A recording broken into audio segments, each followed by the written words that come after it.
ராம் ராம். வாழ்க வளமுடன். Voice of காஞ்சி நேயர் அனைவருக்கும் இனிய மாலை வணக்கம்.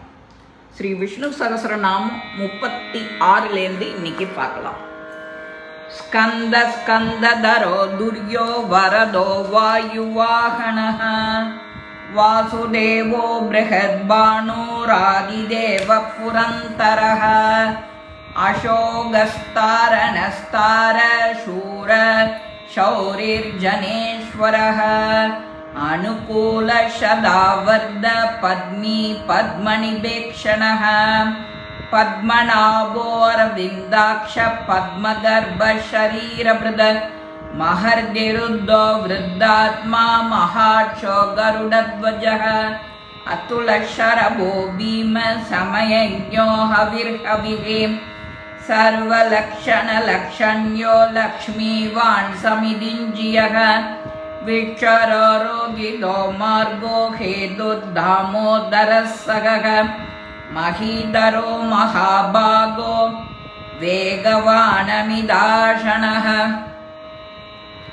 उद्भवः क्षोभनो देव श्रीगर्भ परमेश्वरः कारणं कारणं कर्ता विगर्ता गहनो गुहः व्यवसायो व्यवस्थान संस्थान स्थानदो ध्रुवः परर्थे परमस्पष्ट दुष्ट पुष्ट सुभेक्षणः रामो विरामो विरदो मार्गो नेयो नयो नयः वीरशक्तिमतां श्रेष्ठो धर्मो धर्मविदुत्तमः वैकुण्ठपुरुषप्राणप्राणद प्रणवप्रदुः हिरण्यगर्भशत्रुघ्नो व्याप्तो वायुरधोक्षजः रुदुर्सुदर्शनकालपरमेष्टिपरिग्रहः उग्रसंवत्सरो दक्षो विश्रामो विश्वदक्षिणः विस्तारस्तावरस्तानु प्रमाणं बीजमव्ययम् अर्थोऽनर्थो महाकोशो महाभोगो महाधनः अनिर्विण्णस्तविष्टो भूर्धर्मयोगो महामगः नक्षत्रनेमिर्नक्षत्रे क्षमक्षाम समीहनः यज्ञयुज्यो महेन्द्रस्य कृतं सद्रं सदाङ्गतिः सर्वदर्शी विमुक्तात्मा सर्वज्ञो ज्ञानमुत्तमम् सुहृदः सुमुखः सूक्ष्मः सुघोषः सुहृदः सुहृदः मनोहरो जितक्रोधो वीरबाहुर्विदारणः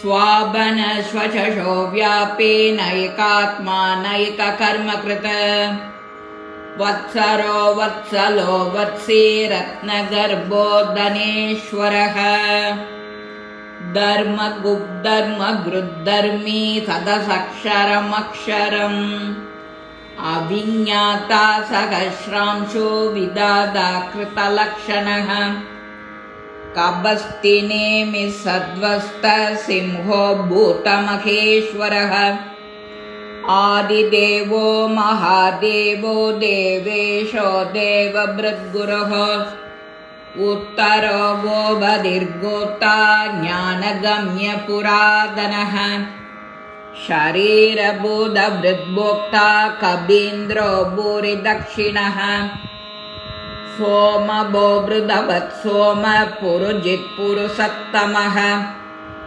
विनयो जय सत्यसन्धो दाशार्ह सात्वतां पतिः जीवो विनयिता साक्षी मुकुन्दो मिदविक्रमः अम्बोनिधिरनन्दात्मा महोदधिशयोऽन्तकः अजो महार्घ स्वाभाव्यो जितामित्र प्रमोदनः आनन्दो नन्दनो नन्द सत्यधर्मात्र विक्रमः महर्षि कपिलाचार्य कृतज्ञो मेदिनीपतिः त्रिदभस्त्रिद सात्यक्षो महाशृङ्गकृतान्तकृत महावराहो गोविन्द सुषेण कनगाङ्गदी गुह्यो गभीरो